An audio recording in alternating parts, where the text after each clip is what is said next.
పాద ప్రక్షాళన.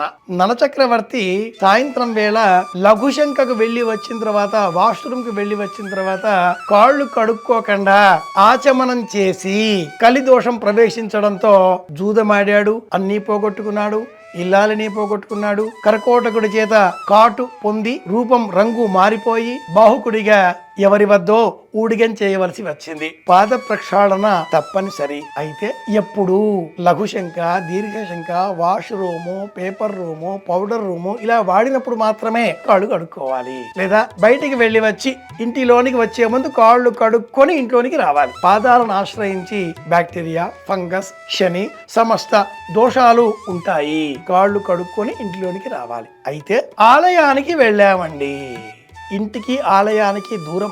ఇంటిలో పాద ప్రక్షాళన చేసుకొని ఆలయానికి వెళ్ళినప్పుడు ఈ దూరమంతా మనం నడిచి వెళ్ళినట్లయితే దుమ్ము పాదాలను ఆశ్రయించి ఉంటుంది కనుక ఆలయంలో పాద ప్రక్షాళనకు అవకాశం ఉంటే కాళ్ళు కడుక్కొని ఆలయంలోనికి వెళ్ళాలి. దేవతా దర్శనం చేసి మళ్ళీ నవగ్రహ మండపం కోసం ప్రదక్షిణ కోసం వెళితే మళ్ళీ మధ్యలో పాద ప్రక్షాళన చేసుకోకూడదు, అది దోషం.